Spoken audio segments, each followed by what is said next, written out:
오늘부터 이제 남은 한 해 동안 요나서를 설교하기로 합니다.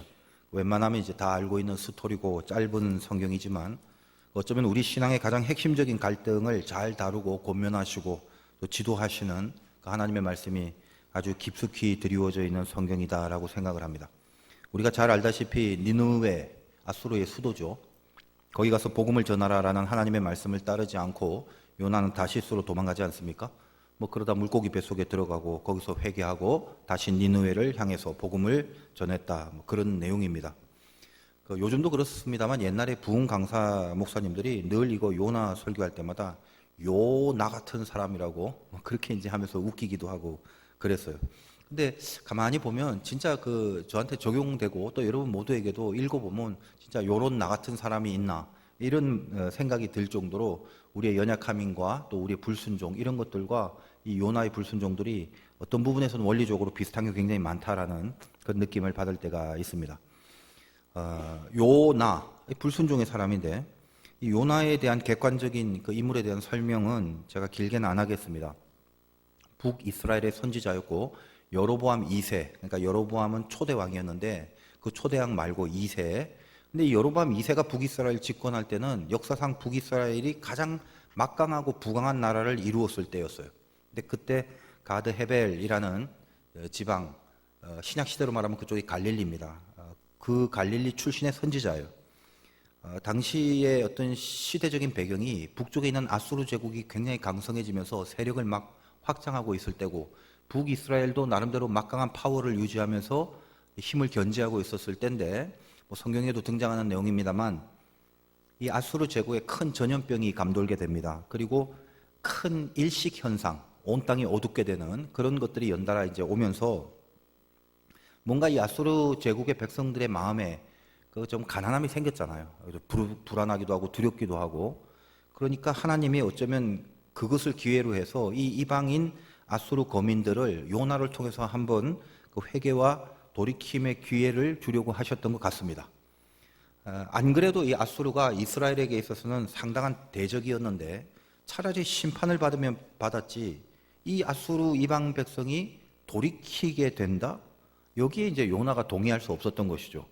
그래서 사실은 선지자는 하나님의 말씀에 그대로 순종해야 되는데 이 요나가 선지자로서는 해서는 안 될, 그리고 있어서는 안 될 고집을 피우게 되는 것입니다.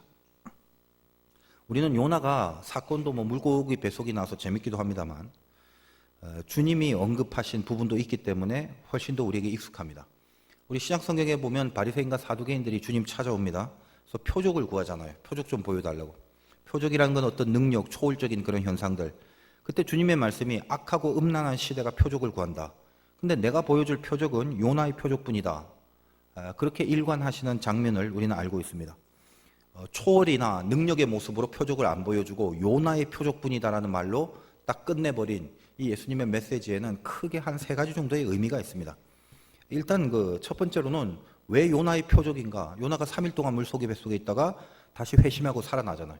그걸 예수 그리스도의 십자가의 죽음과 부활, 3일 후에 부활한다는 그 사건을 비유해서 주님이 자기 자신이 십자가에 죽고 부활하신 이 복음의 핵심적인 내용, 이것이 가장 중요한 표적이다. 희한하고 찬란한 능력, 신비적 현상 이런 게 아니라 너희들이 정말 붙들어야 될 가장 큰 표적이 뭐냐? 십자가와 부활 사건이다. 그걸 위해서 내가 왔다. 이 얘기를 하려고 요나의 표적밖에 없다라고 말씀하신 것도 있고, 또 두 번째로는 요나가 나중에 이제 회심해서 니느웨로 갑니다. 그래서 그냥 티껍게 한마디 이렇게 툭 전해요. 열정적으로 전한 것도 아니에요. 그냥 복음을 이렇게 딱 제시합니다. 근데 몇 마디도 아니고 한 5마디 정도 했는데 그 복음을 전했는데도 니느웨 전체가 회개하는 역사가 나타났습니다. 그래서 예수님이 요나의 표적밖에 없다는 말은 하물며 저 이방인 니느웨 사람들도 몇 마디 말씀 앞에 돌이키고 있었건만 옛날부터 하나님을 잘 안다고 하는 너희들은 도대체 뭐하는 족속이냐 이거죠.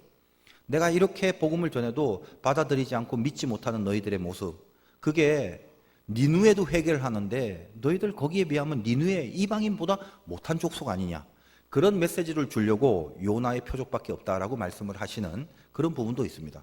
그리고 이제 또 마지막으로는 요나의 표적의 의미가 뭐냐, 요나 개인이 자기 생각에 사로잡혀 있었어요. 하나님의 말씀이 있었지만 자기는 따로 생각이 있었잖아요. 니느웨로는 안 가겠다. 그래서 하나님의 말씀을 일부러 따르지 않은 것처럼 니네 바리새인과 사두개인들도 너희들이 생각하고 있는 울타리가 있는데 그 울타리 안에 있는 자기 생각에만 붙들려서 복음을 받아들이지 못하고 있는 그런 불순종이 있지 않은가, 거기에 대한 지적이기도 하다는 것입니다. 하여간 여러모로 이 요나는 바리새인과 사두개인들에게 지적하는 내용들을 모두 담고 교훈화시킬 수 있는 인물로 예수 그리스도께서 이용하신 그 사람이기 때문에 우리에게 또 훨씬 더 익숙하게 또 기억되고 있기도 합니다. 여하튼 우리가 오늘 말씀 중에서 제일 핵심적으로 적용돼야 될 사항이 뭐냐? 고집에 대한 거라는 것입니다. 요나의 고집. 요나가 고집이 참 세다라는 내용, 이거 목사님들이 설교 많이 하지 않습니까? 그래서 고집 버리라고. 근데 우리가 조금 더 깊게 생각해 보면 고집이라는 것도 꼭 나쁜 것만은 아닙니다. 고집도 두 종류가 있잖아요. 좋은 고집, 나쁜 고집. 그럼 좋은 고집은 뭔데? 일단 그 고집의 사전적인 의미가 뭐냐? 그 네이버 사전 뭐 이런 거 찾아보면 고집 해놓고 이렇게 돼 있어요. 자기 중심의 좁은 생각에 집착해서 다른 사람의 의견이나 입장을 고려하지 않고 자기만을 내세우는 것. 근데 제가 이 한자를 가만히 봤더니 원래 한자라는 게 굉장히 오래된 글자이기 때문에 거기 인간 내면의 깊은 심리와 진리가 아주 그 구석구석 새겨져 있는 부분이 많습니다. 이 그 한자가 고집할 때 이 고가 굳을 고자인데 그 가운데 글자가요, 옛날 오래됐다라는 고자가 있고 그 바깥에 이렇게 입구라고 하죠. 이렇게 네모다란 네모 칸 안에 가운데 이렇게 고자가 있어요. 이게 굳을 고자입니다. 어떤 의미냐면 이 굳었다는 것은 오래 고착된 생각을 말해요. 그것이 그 사방이 막힌 네모 속에 이렇게 갇혀져 있습니다. 그거를 집이라는 건 잡을 집자, 그걸 꽉 붙잡고 있다는 걸 말해요. 그러니까 바뀌지 않는 거죠. 그 틈이 없어요. 빠져나갈 틈이 없고 바깥 것이 들어올 틈이 없어요. 그냥 한번 생각한 그거를 꽉 막힌 상태로 끝까지 그걸 또 고수하고 있는 거. 이걸 이제 고집이라고 합니다. 그 글자 자체가 굉장히 이 고집에 대한 정의를 잘 내린 글자인데, 그러나 이 고집이라는 게 긍정적이고도 좋은 고집도 분명히 있습니다. 예를 들면 우리는 다 예수를 믿고 하나님의 말씀을 믿기 때문에 진리에 대해서 목숨을 걸고 그것을 지키는 거. 이런 거룩한 고집은 없어서 문제지, 이거는 반드시 또 있을수록 좋은 고집 아니겠습니까? 그런데 이제 문제는 나쁜 고집이 문제예요. 우리가 이제 이 개념을 좀 알기 쉽게 하기 위해서 제가 이제 생각한 것을 말씀드리기 때문에 이제는 이게 사전적인 어떤 의미는 아닙니다. 그러니까 그냥 하나의 제가 받은 영적인 의미로서 받아주시기 바라고, 고집이라는 단어가 있고 아집이라는 단어도 있어요. 아집이란 건 뭐냐면 어떤 그 생각이나 내용, 내가 꽉 붙잡고 안 바꾸려는 생각과 내용보다는 자기 자아를 내세우는 측면이 훨씬 강한 겁니다. 고집과 아집이나 전부 주장하는 게 센데, 고집인 그 주장하는 내용과 어떤 주장하는 그 안에 있는 어떤 사건, 이런 거, 사실 이게 굉장히 좀 중요한 부분이고, 아집이라는 건 안에 있는 내용보다 내가 지금 주장하고 내세우는 나 자체가 훨씬 더 세고 훨씬 더 중요한 게 아집이란 말이에요. 영어로 이 에고이스틱이라는 그 에고라는 말이 자아거든요. 그래서 아집은 고집이라는 단어와 좀 달라요. 영어로 에고이스틱이라고 하는데, 그 아라는 게 나아자 아니겠습니까? 여러분, 나아자도 이 한자가 굉장히 깊이가 있는데, 나아자는 어떻게 생겼냐면요, 왼쪽에 손수자가 있고 오른쪽에 창을 나타내는, 그게 합쳐서 나아자가 됩니다. 그럼 자라는 게 뭐냐? 손에 창을 쥐고 있다는 거예요. 아니, 왜 내가 손에 창을 쥐고 이게 나라는 글자가 되냐? 그거는 나를 내세우기 위해서는 내가 창과 칼을 들고 다른 이들을 죽이거나 해치면서까지라도 기필코 나 자신을 드러내거나 세우는 것. 그것 자체, 즉 내 자체, 자기 자체가 목표로 되어 있는 그 집착, 그것을 아집이라고 한다는 거예요. 고집이라는 건 바뀌어질 개연성이 조금 있습니다. 그러나 아집은 내용이 아니라 그 목표 자체가 자기 자신이잖아요. 내용이 틀렸거나 내용을 한번 생각해서 바꾸는 게 아니라 아집으로 가버리면 아집은 남비나 나. 그래서 내용의 옳고 그름이 아니라 내 자신을 집착하고 내 자신을 내세우는 거기 때문에 이거는 바뀌어질 개연성이 없는 거예요. 그러니까 신앙적으로 그럼 이게 어떻게 구분이 되는가? 우리는 고집까지는 있어요. 그러나 아집으로 가는 순간 여기가 죄가 아주 극도로 심해집니다. 그러니까 예를 들면 고집에서 아집으로 바뀌는 순간이 있단 말이에요. 하나님의 말씀이 임하는 사건을 전후로 살펴보면 나타납니다. 하나님의 말씀이 임하기 전에는 자기 생각을 주장할 수 있고 자기 고집을 가질 수 있어요. 우리가 뭐 고집 없는 사람이 어디 있어요? 내가 생각하는 것이 맞다. 그런 거에 대해서 갖고 있을 수 있잖아요. 그 고집이 있습니다. 그런데 말씀이 이제 임하는 거예요. 그러면 하나님의 말씀이 임했을 때 내 생각과 하나님의 말씀과 하나님의 뜻과 하나님의 생각이 다르다라는 것을 이렇게 알게 되는 1차적인 각성이 일어날 때가 많습니다. 그런데도 만약에 자기 생각을 붙들기 위해서 말씀이 임했는데도 불구하고 그 말씀 속에 스며 있는 하나님의 뜻을 버린다면 그때는 고집이 아니라 그때부터 아집이 되는 거예요. 아집이라는 건 맞냐 틀리냐 옳고 그르냐 그런 것을 따지는 문제가 아니라 나냐 남이냐 나냐 너냐 이거예요. 그 문제로 바뀌어지기 때문에 그렇습니다. 그러니까 비록 틀렸다 하더라도 그리고 틀린 것을 안다 할지라도 내가 중요한 거예요. 그 틀린 내용이 중요한 게 아니라 틀려도 내가 굽히면 안 되고 틀려도 내가 엎드리면 안 되는 거예요. 이게 아집입니다. 우리가 좀 더 한번 쉽게 생각해 봅시다. 뭐 예를 들면 평소에 편안하게 이렇게 있다가 어떤 한 사람이 자기한테 나쁜 말을 하고 돌아다니는 사람이 생겼다고 칩시다. 그럼 생각만 해도 이제 밉잖아요. 좋진 않잖아요. 그래서 아이고 저 인간은 미운 인간이다 라고 생각하고 그 생각을 안 바꾸고 아까 말씀드린 것처럼 사방이 막혀있는 아주 고탁된 생각, 절대 저 사람은 내가 좋아할 사람이 아니야, 전 미워할 사람이야. 그래서 그 사람에 대한 판단을 계속 붙들고 있다고 칩시다.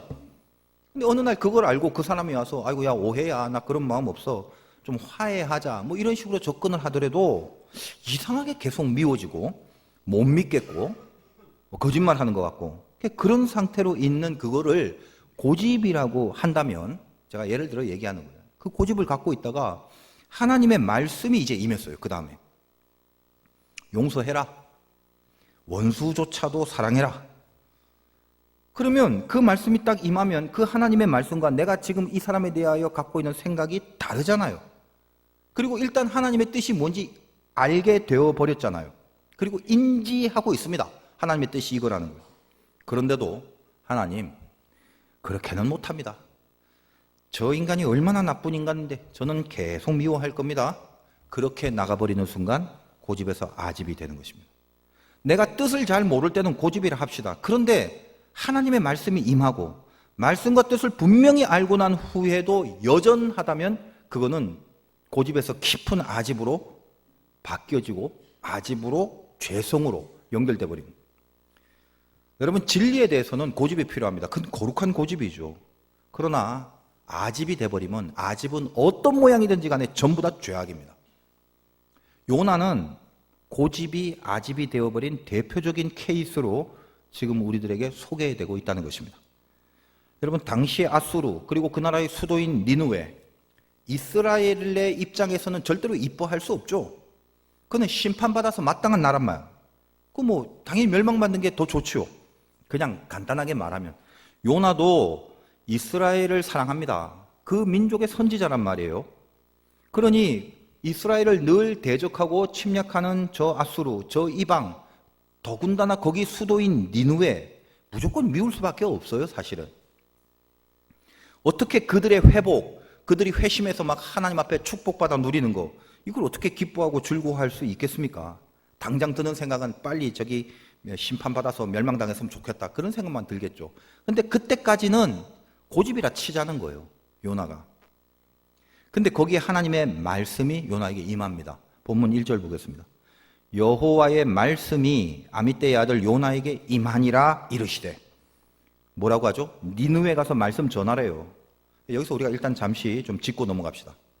요나가 신앙이 없기 때문에 하나님 말씀에 불순종했다라고 간단히 그렇게 생각하시면 안 됩니다. 지금 요나는 북이스라엘이 최강 전성기에 그 나라의 부강함을 예언했던 분명한 선지자로 쓰임받고 있었어요.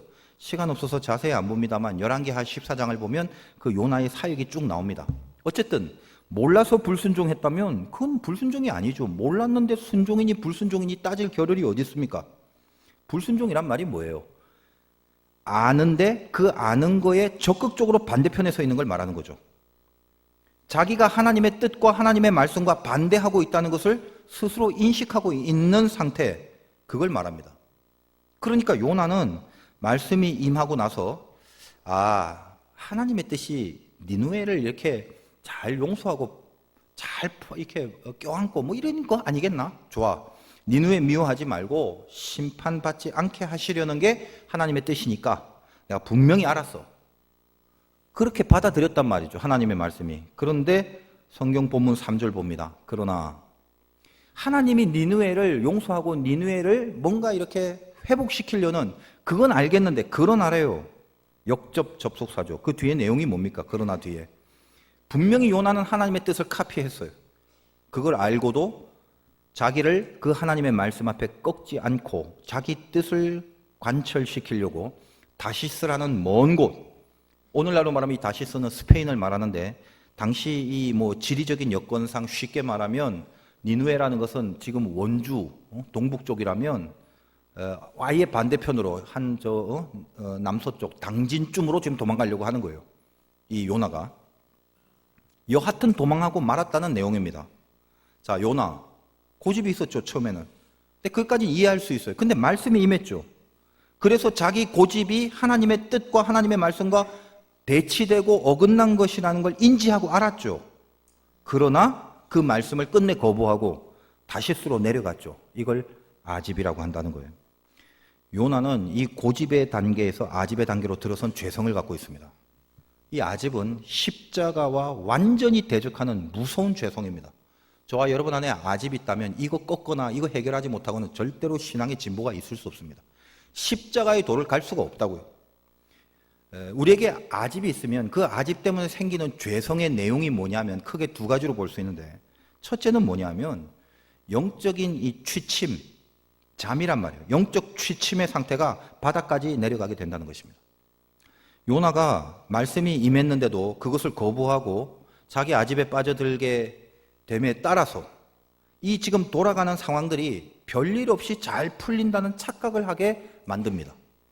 내가 지금 하나님 앞에 불순종한다는 걸 말씀이 임한 후에 요나는 알죠.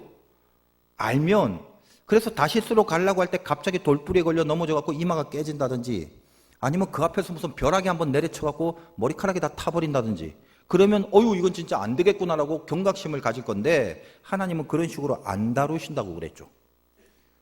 뭐가 특이하냐면 아집을 갖고 바라봤을 때 매사가 잘 풀려지는 느낌을 받을 때가 있다는 거예요. 이건 지금 굉장히 중요한 얘기예요. 이게 사실은 잘 풀리는 게 아닌데 아집을 갖고 있는 본인이 착각을 합니다.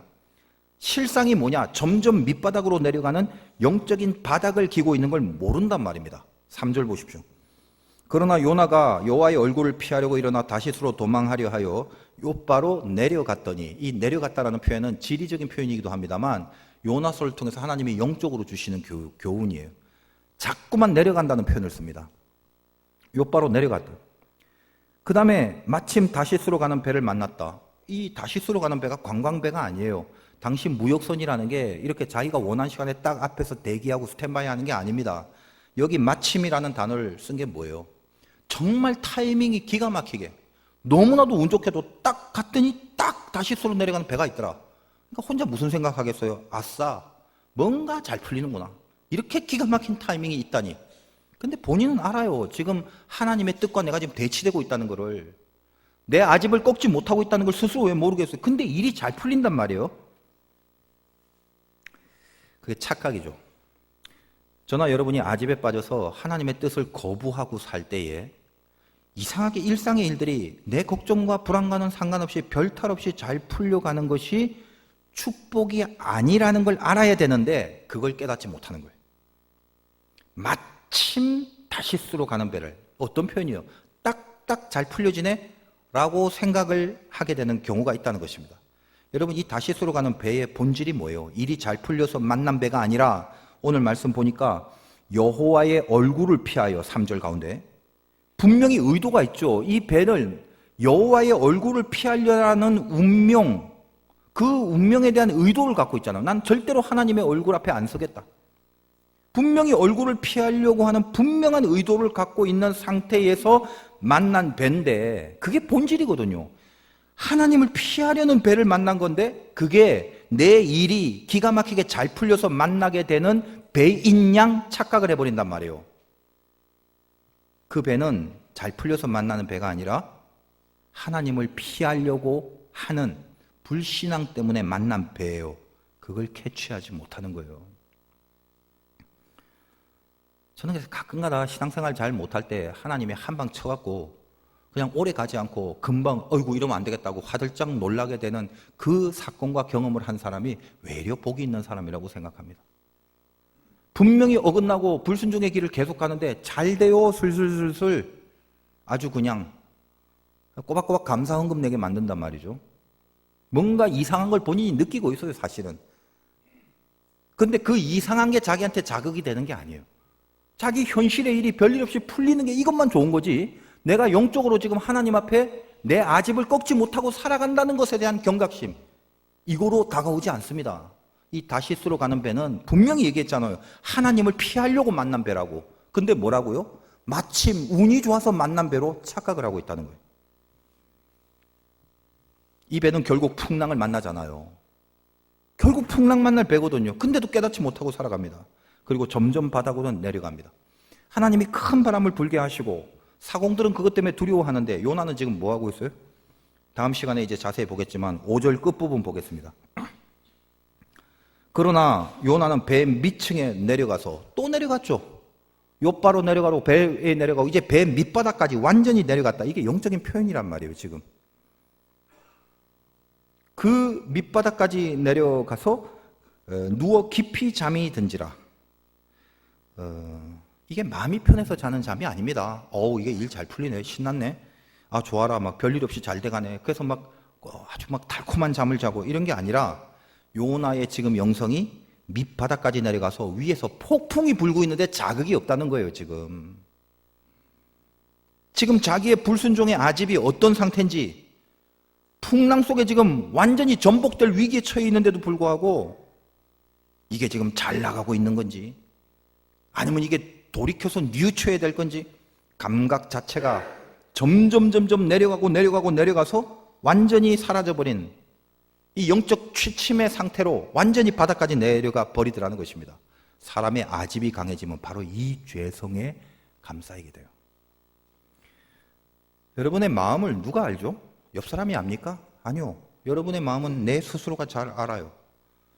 지금 피해가고 도망가고 내 아집으로 살아가는데 그러고 있는지 없는지를 내가 잘 알거든요.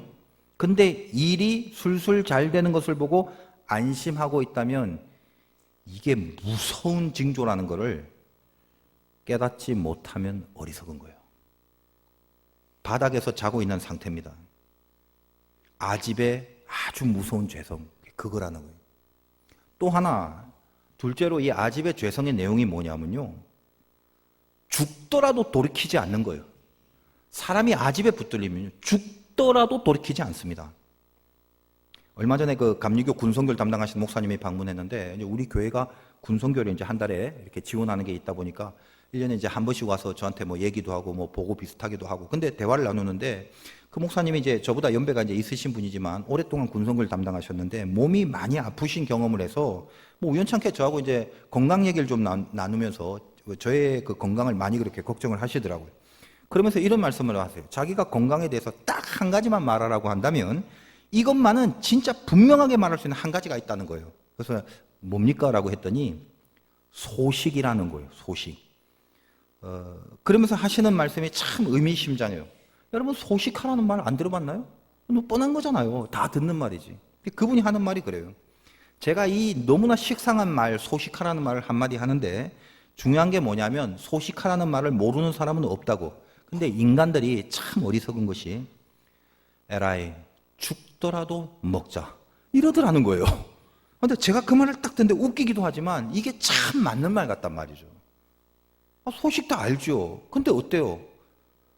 에라이 죽더라도 또 이게 인간이라는 거죠. 여러분 한번 생각해 보세요. 바다에 풍랑이 일어나고 선장이 요나한테 가서 뭐라고 합니까? 6절에 선장이 그에게 가서 이르되 자는 자여 어찌함이야 일어나서 네 하나님께 구하라. 혹시 하나님이 우리를 생각하사 망하지 아니게 하시려 하니라. 자, 이게 지금 무슨 말입니까? 너 왜 자고 있냐? 일어나 네 하나님께 구하라. 이 부분에서 요나가 이제 깨거든요. 근데 이 선장이 하는 말이 어디서 많이 들어본 말이죠. 자, 2절 보세요. 하나님이 요나에게 너는 일어나서 외쳐라. 선장은 요나에게 너는 일어나서 구하라. 그러니까 지금 요나의 가슴 속에 선장의 말은 입장은 달랐지만 예전에 하나님의 말씀이 임하는 경험을 간접적으로 합니다. 그리고 지금 바다에 풍랑이 일어나서 물건들을 다 바다에 던져야 되는 상황이 된 거잖아요. 그럼 이런 깨달음과 다시 한번 말씀의 임재가 있었으면 이쯤 하여 뭘 해야 돼요? 하나밖에 없죠. 할 거는 회개하고 아집 버리고 니느웨로 갈게요. 그래야죠.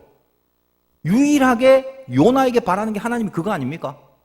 그래서 그걸 만들기 위하여 풍랑을 불게 하고 밑바닥까지 내려가고 선장을 통해서 일어나라는 말씀을 번복하여 주기도 하고, 그러면 딱 깨닫고 알겠어요. 니느웨로 갈게요. 그게 핵심이잖아요.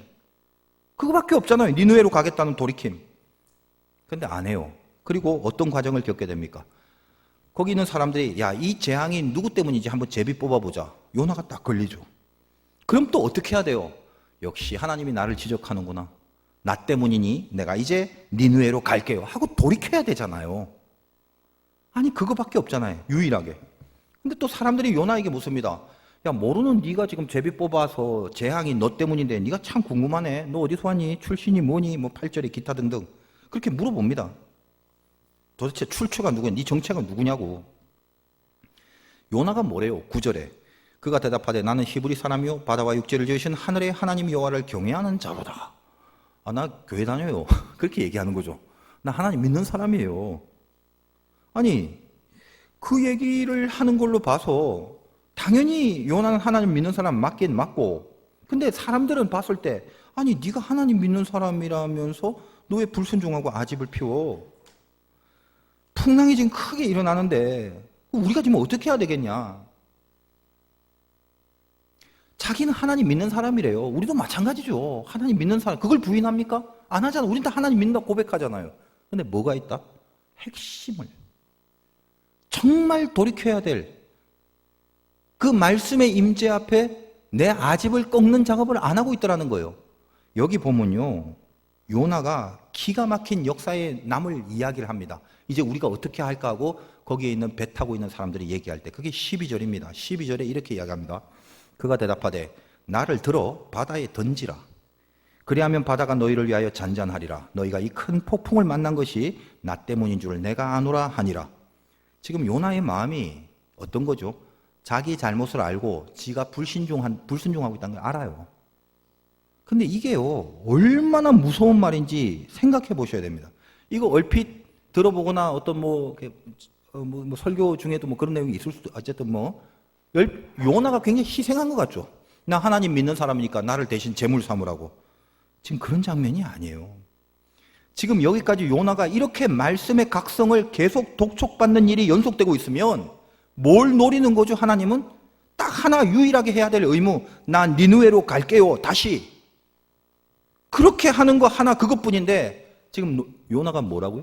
나를 바다에 던지래요. 죽더라도 먹겠어요. 죽더라도 나 아직 안 꺾어요. 나 하나님 계신 거 알고 하나님 뜻 뭔지 알고 이렇게 풍랑까지 동원하신 이유 내가 다 솔직히 느끼고 있다고요. 근데 저는요, 이 요런 저는요 죽더라도 니느웨는 못 갑니다. 그냥 바다에 들어갈게요. 아시겠어요? 인간의 아집이 주는 죄성의 무시무시한 위력이 이렇다는 거예요. 여러분 속으로 대단하네 요나 그러죠? 저나 여러분이 아집에 붙잡히면 요나보다 더해요. 여러분 예를 들어 생각해 보세요. 안식일 거룩하게 지켜라. 안식일을 범하면 죽을지니라. 구약의 내용이죠. 그 말씀을 읽어주고 여러분 안식일을 목숨 걸고 지키시길 바랍니다. 그러면 아멘 믿습니다. 내가 주일은 목숨 걸고 성수할게요. 그러다가 어떻게 교회 다니다가 딱 하나 이상하게 마음 안 드는 사람이 하나 생겨버려요.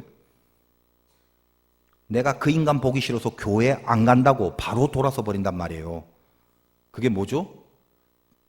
죽더라도 니느웨는 못 간단 말이거든요.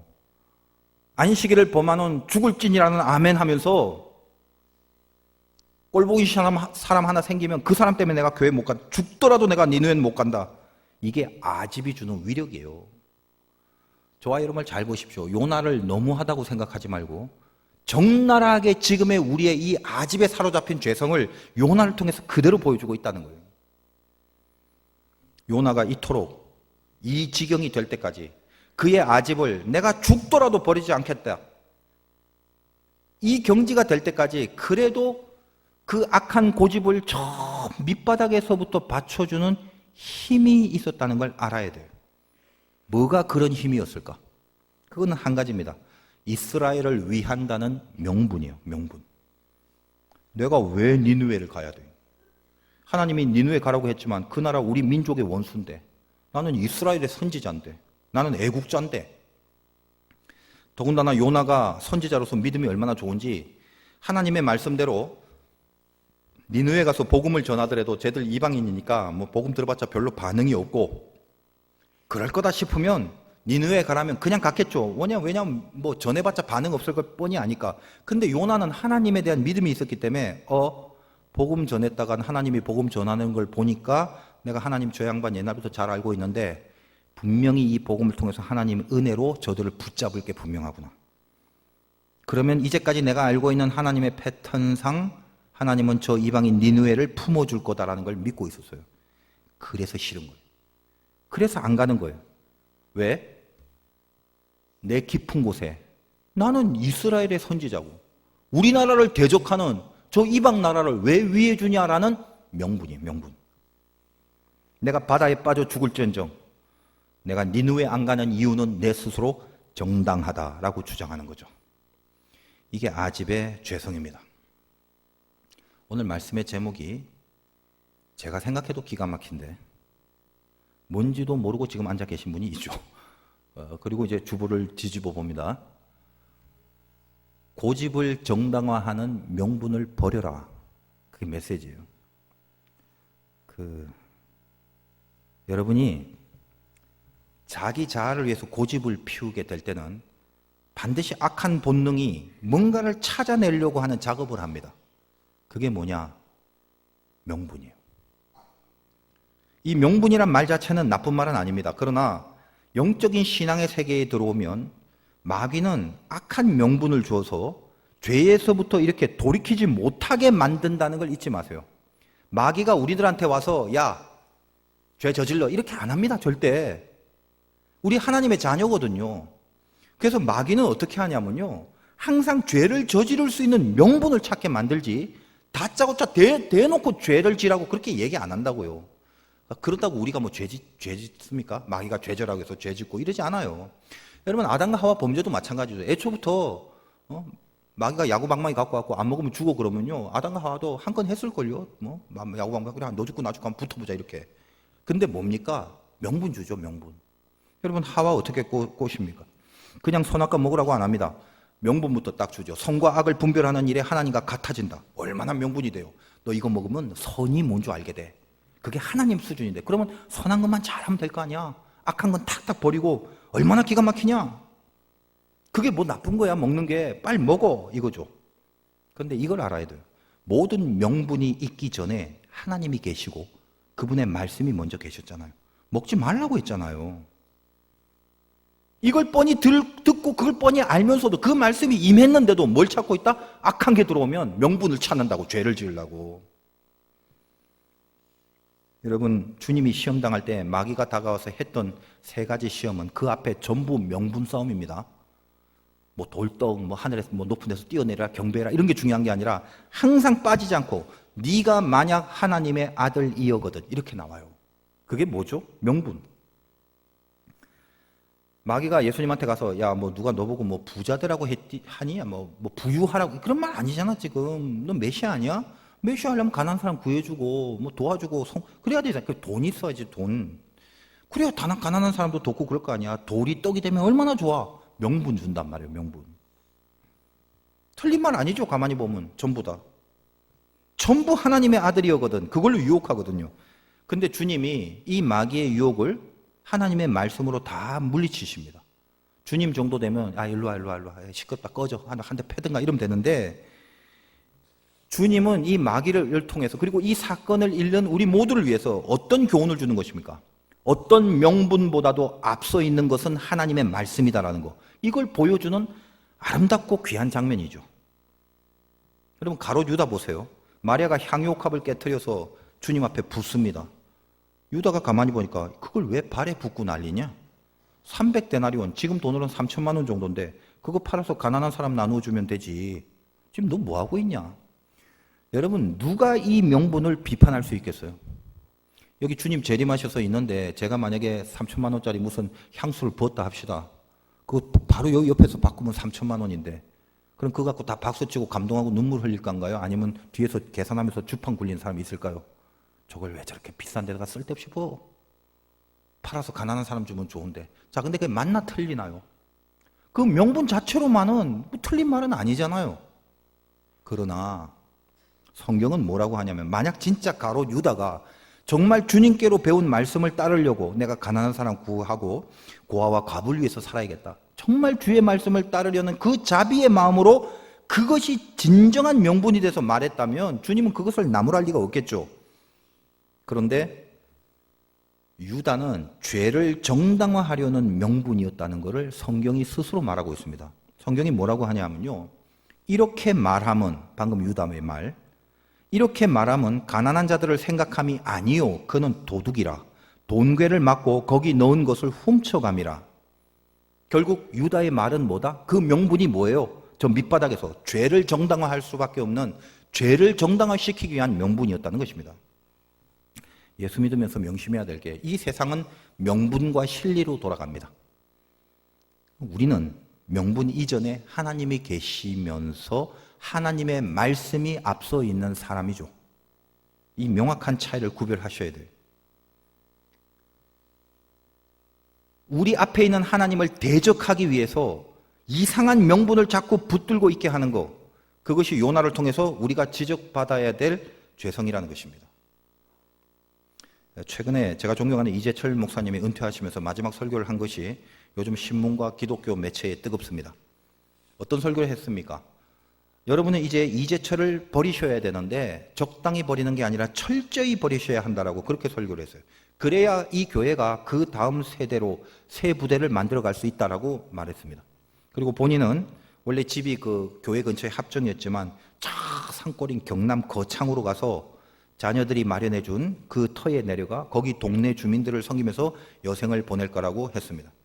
조금이라도 이 서울이나 근처에 있으면 절대로 새로 세운 후임자들 통해서 자기들의 목회를 자유롭게 펼치기 힘들 거다라는 이유에서 그렇게 하셨다는 거예요. 완전히 끊어버리겠다는 거죠.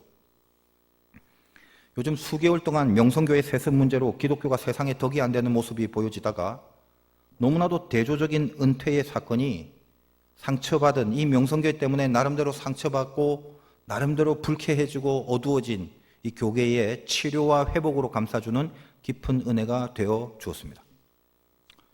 그렇다면 그 많은 지적을 받고도 끝까지 남아서 세습을 하려는 그 교회, 명분이 없을까요? 은퇴를 한 후에도 여전히 교회를 섭정하고 여전히 담임 노릇을 하려는 목회자의 모습, 명분이 없을까요? 그리고 뭐 말만 은퇴고 뭐 조기 은퇴고 그래 놓고 여전히 더 많은 사역, 더 많은 집회, 남들이 후배들이 해도 돼야 될 것을 훨씬 더 자유롭게 훨씬 더 많은 목회 사역을 해가면서 왕성하게 그렇게 일을 하는 거 명분이 없을까요? 들어보면 다 정당한 명분들이 있는 건 아니겠습니까? 다른 사람보다도 아들이 목회를 훨씬 잘하기 때문에 교회를 위해서 아들을 세웠고 그리고 그 아들을 모든 교인들이 전부 다 찬성하고 동의를 했기 때문에 또 어떤 부분에서는 이게 무슨 떠들썩하고 논란이 되지만 그거 봐봐 사회 재판에서 이미 다 하자가 없이 나왔잖아. 명분. 법적으로 무슨 문제가 없다고 벌써 나왔잖아. 그리고 내가 지금 이렇게 열심히 무슨 사역을 하고 있지만 이게 하나님의 나라와 선교를 위해서 분명히 도움이 되기 때문에 지금 하는 거 아니야? 기타 등등. 다들 전부 다 명분은 들어보면 그렇게 정당할 수밖에 없습니다. 그러나 정직하게 물어보자고요. 정직하게. 정말 하나님을 의식하고 그분을 통해서 임하신 말씀 앞에 서서 그래도 정당하고 그래도 타당한가? 법적인 하자가 없다고, 판결 다 받아서 끝난 거라고, 세상법이 다 인정한 거라고, 모두가 다 원한다고, 다수가 다 원한다고, 그런 걸 명분으로 주장하면서 혹시 그 안에 행여라도 호리만큼도 자기 아집은 전혀 없는 것인가?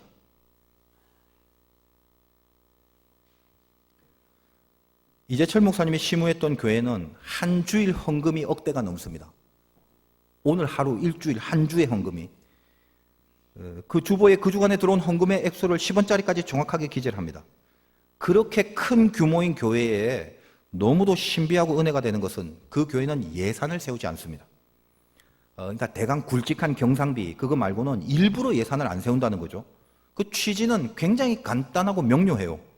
교회는 세상 경제의 원리로 돌아가는 게 아니다. 성령의 운행하심으로 돌아가는 거다. 예산을 세우게 되면 그 예산에 맞추려는 인간적인 조바심이 생기고 헌금을 달성하려는 불순한 목회적 목표가 생기고 그리고 주님이 말씀하시는 곳에 때를 따라 돕는 은혜나 성령의 감동으로 써야 될 소비에 제한이 생겨버리고 기타 등등 교회를 기업의 원리로 끌고 가지 않으려는 간절함에서 그렇게 한다는 거예요. 그런데 이 패턴은 아무 교회나 다 그렇게 한다고 무사하게 운행되는 건 결코 아닐 것입니다. 그렇게 하더라도 그 교회가 이제껏 아무 문제 없이 은혜 가운데 쓰임받는 그 수준, 그렇게 하더라도 아무런 사적 욕심이나 탈이나 싸움들이 벌어지지 않는 그 교회의 그 수준이 너무도 부럽기만 합니다. 그것이 가능할 수 있는 이유가 뭘까요? 단 한 가지. 이게 얼마나 추상적인 말인지 모르겠어요. 그러나 아무리 추상적인 말이라도 진리 아니겠습니까? 이유가 뭐예요? 하나님을 정말로 믿고 정말로 하나님을 사랑하고 정말로 하나님을 두려워하고 그분의 말씀을 진심으로 따르겠다는 진정성, 그 참된 믿음, 그 진짜 믿음, 그것 때문에 가능한 거 아닙니까? 뻔한 얘기라고요? 환상적인 얘기 하지 마시라고요? 참된 믿음을 목표로 살지 않을 바에 우리 뭐하고 여기 있죠 지금? 오늘 캄보디아 성탄 행사를 위한 선교팀이 떠납니다. 여러분이 무명으로 고린도서를 통해서 연보의 말씀에 순종하여 거두어드린 헌금이 재정부를 통해서 보니까 1,400만 원 정도가 됐습니다. 성탄 행사 비용, 거기 식사 나누기, 쌀 나누어 주기, 구제 이런 것들을 위해서 필요한 헌금은 다 채워져서 얼마나 감사한지 모릅니다. 제 개인적인 고백 중에는 늘 선교 사역을 할 때면 여러분이 잘 모르시는, 즉 저에게는 하나님의 말씀이 임하시기 때문에 솔직히 이 다시스로 도망하고 싶은 요나의 모습이 늘 저의 모습이었을 때가 많았습니다. 하나님 내 사정 아시죠? 그러면서 자꾸 명분만 찾아서 도망하고 싶은 마음이 늘 있어 왔습니다.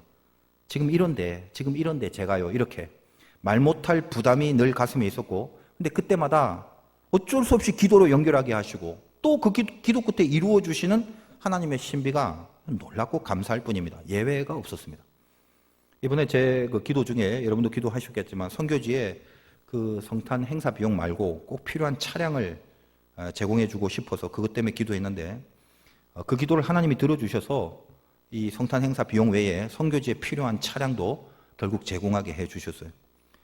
모두에게 너무 감사를 드리고 우리 교회가 111주년을 기념해서 올 한 해 이제 마지막 선교의 열매가 있게 여러분 좀 기도를 해 주시기를 바라는데, 우리가 재작년 거기 성탄 행사를 가서 그 별거 아닌 발표, 그 현지 교회 애들과 청년들이 나와서 무슨 이렇게 음악 찬양도 하고 어떻게 보면 그냥 별거 아닌 발표, 또 우리도 가서 이렇게 무슨 여러 가지 몇 가지 했잖아요.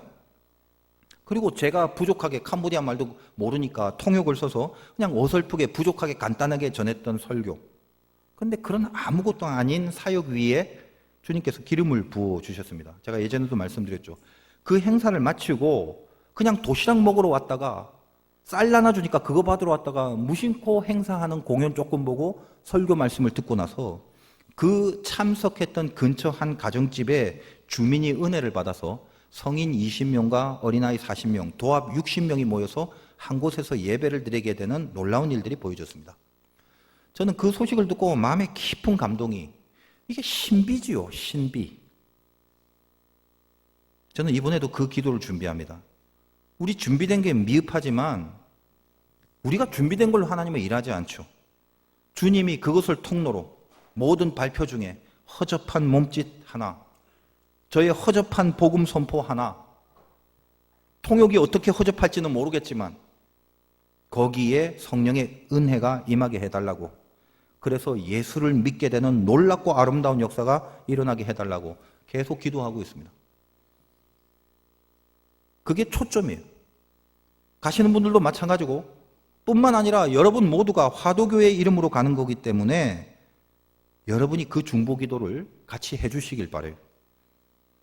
이 캄보디아의 모든 다신론적인 우상 잡신들의 권세가 떠나가고 하나님 거기서 얼마가 될지 몰라도 예수 그리스도를 진정으로 영접하는 역사가 일어나게 해달라고 그 뜨거움이 있어요. 이 기간 동안 여러분 꼭 같이 기도해 주시기 바라고, 요나의 그 한마디가 니누의 전체가 회심이 일어난 것처럼 그렇게까지는 안 되더라도 주님이 우리가 하는 이 한 주간의 모든 연보와 이 마지막 행사 위에 그 나라에 우리가 받았던 은혜, 우리가 애초에 선교사로부터 그 선교지에서부터 예수를 영접하게 된 이 진정한 큰 축복의 은혜가 그 땅에도 임하게 해달라고, 기름 부어달라고 간절히 기대하고 또 기도하고 있습니다. 같이 해주시기 바라요. 살다 보면 하나님의 사람들은 말씀이 임할 때가 많습니다. 근데 그때 거기서 아집을 꺾어버리고 하나님의 말씀과 뜻을 따르려는 결단이 딱 있을 때, 그건 하늘에선 영광이 되는 게 분명하기 때문에 딱 그때 마귀들은 머리카락을 곤두세우고 방해하고 공격합니다. 우리가 예수 안 믿으면 뭐 명분이 굳이 필요하지도 않죠. 안 해버리면 되잖아요. 예수 안 믿는데 뭐 순종 불순종이 어디 있습니까? 근데 우리는 뭐냐, 하나님의 자녀들이기 때문에 불순종을 해도요 막무가내로 불순종 안 합니다. 우리는 그게 어쩔 수 없어요. 하나님의 자녀는 그 자녀된 신분의 특성상 항상 명분을 찾는 죄성이 움직이게 돼 있단 말이에요. 마귀가 그걸 줘요. 그거를 생각지도 못한 상황이 찾아옵니다. 자기가 바라는 게 있는데 갑자기 자기 바라는 자기 뜻대로 안 되는 경우 당황됩니다. 근데 그때 우리가 필요한 게 뭐냐, 바로 하나님의 말씀의 임재를 기다리면서 그 즉시 주님이 원하시는 게 뭔지에 이렇게 집중해야 된단 말이에요. 왜? 상황이 힘들면 급해지잖아요. 근데 저와 여러분이 혹시 어떻습니까? 그 급해지는 가운데 말씀의 임재에 다시 집중하고, 그럴수록 하나님이 원하시는 게 뭔가를 집중해야 되는데 우리는 어떻죠? 급해지면 급해질수록 하나님이 아니라 명분부터 찾으려고 궁리를 하고 있지 않습니까? 사울 보세요. 좋은 거 다 감춰놨어요. 들켰어요? 급해져요? 꿇어 엎드리는 게 아니라, 잘못했습니다가 아니라 오늘 하나님 앞에 좋은 거 주려고 따로 감춰놨다고 그래요. 얼마나 좋은 명분이에요. 그 말만 보면 얼마나 멋있어요. 좋은 거 따로 하나님 앞에 드린대. 하나님이 언제 그 좋은 거 모셔놓으라고 그랬어요? 전멸하라고 그랬지? 명분 전에 하나님의 말씀이 있었잖아요. 사울이 그 명분 전에 내리신 하나님의 말씀을 몰랐을 리가 있나요? 그런데 이 말씀의 임재가 있는데도 불구하고 그의 고집의 수준이 아집으로 변하고 말씀과는 상관없이 명분을 찾게 되는 그 모습이 사울을 결국 패망의 길로 내몰아가지 않습니까? 제사를 제사장이 드려야 된다는 걸 모를 리가 없는 사울 왕이 급해지고 백성들의 동요가 일어나니까 자기가 제사를 지내버립니다. 왜요? 인간한테 할 말을 만들려고. 그래서 자기가 제사 지내버리는 거예요. 하나님이 뭘 원하시나, 하나님이 나에게 바라시는 게 뭔가, 그런 거는 바로 관심을 끊어버리고 사람한테 할 말을 찾게 되는 게 인간입니다. 그게 죄성이라고요. 인간이 어떻게 나를 생각해야 되나, 사람들이 나를 어떻게 바라보나, 오로지 그거죠. 하나님이 나를 어떻게 생각해야 되나, 그거 먼저 생각하는 법이 없어요. 사람이 나를 어떻게 생각하는 것도 중요한 문제입니다. 그러나 하나님이 나를 어떻게 생각해야 되는 거가 하나도 없는 상태에서 사람이 나를 어떻게 생각하는가, 오로지 그것만 있다면 패망입니다. 고집이 아집이 되고 아집은 명분을 찾게 되고. 여러분 신앙생활 할 때 이 아집 꺾어야 돼요. 마귀가 주는 명분, 고집을 정당화하는 수단으로 기가 막히게 말씀을 막게 됩니다. 여러분의 코스가 그래요. 한 번에 죄짓지 않습니다. 한 번에 불순종하지 않는다고요. 속에서 그 고집을 정당화시키는 명분을 마귀가 주기 때문에 죄를 져도 끝까지 가는 거예요. 틀려도 계속 가는 거예요. 돌이킬 힘을 상실하는 것입니다. 멀어서 못해요. 없어서 못해요. 힘들어서 못해요. 마음에 안 들어서 못해요. 처지가 마땅하지 못해서, 여건이 안 돼서. 정말 명분입니까? 아니면 하나님을 뒤로 빼버리고 혼자 다시 스스로 피해가려는 그 심보로 인한 정당화입니까?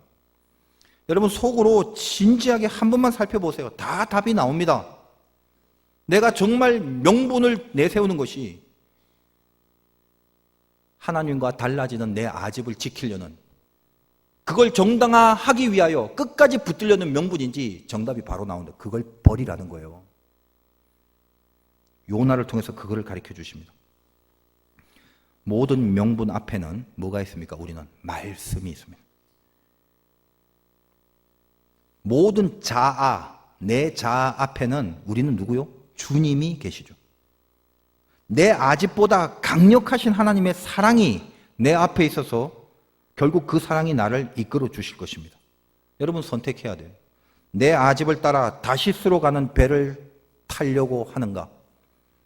아니면 말씀을 따라 힘겨워도 니느웨를 향해서 가야 될는지, 오늘 예배 중에 분명한 믿음의 선택이 있어지시길 주님의 이름으로 축원드립니다.